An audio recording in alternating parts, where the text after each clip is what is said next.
Well, the arts play a major role in Oklahoma's culture, and it's something the Oklahoma Arts Institute wants to instill in today's youth. Our Brian Bender reports.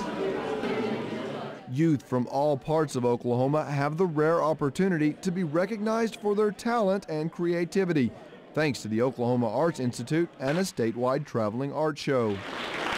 I can imagine this happening, like my art in a museum, just for 6 weeks. This has been a really big, uplifting thing that's happened to me, and it just gives me a lot of hope that you can do things, and there's people out there that want you to inspire with your art. So. Lindsay Alex abstract painting is part of the Tour de Quartz, which is a collection of visual art from gifted students who attended a 2-week learning retreat at the Quartz Mountain Convention Center in Lone Wolf, Oklahoma.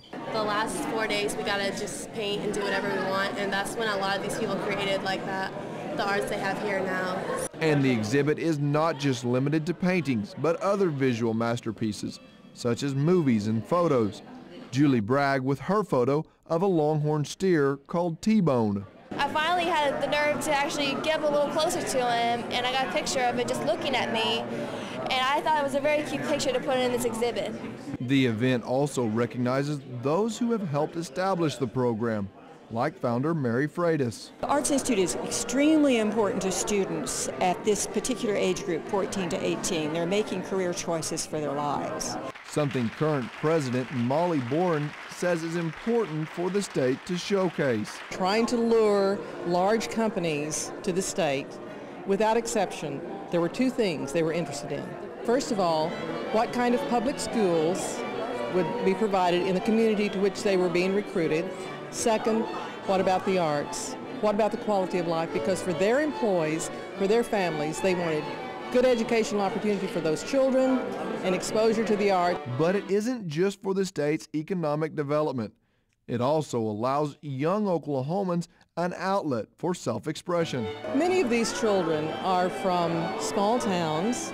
They have limited opportunity and exposure, and they have a limited peer group. Many of them don't even have a peer group who cares about what they care about. And many times they think, am I strange because I care about the arts? This gives them the opportunity to mix and mingle with a peer group who cares passionately about the arts just as they do. Giving many the opportunity to shine as some of Oklahoma's brightest stars. Well, earlier, I sat down with Nina Collier from the Oklahoma Arts Institute to see how young people can get involved. So this is the 30th anniversary of the Oklahoma Arts Institute. What can young people expect for this summer? It's going to be a very special year. We're inviting some of the greatest artists who've taught at the Summer Institute during the past 30 years to return this summer. For example, we're having Ed Sheeran come to teach acting. He's the executive producer of Law & Order.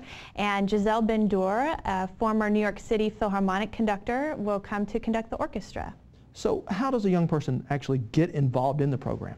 Well, this is the time to start thinking about it. We begin statewide auditions in January, and they can visit our website, download an application, and sign up for an audition or interview date. Now, is there a specific location or time when these people can audition? We have auditions all over the state, from Idabel, Oklahoma City, and other smaller communities, so hopefully there'll be an audition location nearby. So what's the cost to be involved in a program like this? That's a very special aspect of our program. Every student who is accepted automatically receives a full scholarship to attend, and it ensures that high-quality artistic training is available to everyone regardless of their financial situation. Yet this is a very competitive process. It is very competitive. Last year about 1,000 students auditioned for around 275 spots, so just keep in mind that it is competitive, and maybe if you didn't get in last year, we'll really encourage you to try out again. Now, if you want to get a first-hand look at what goes on at Oklahoma's Summer Arts Institute, just head to our website at okhorizon.com and click on Value Added.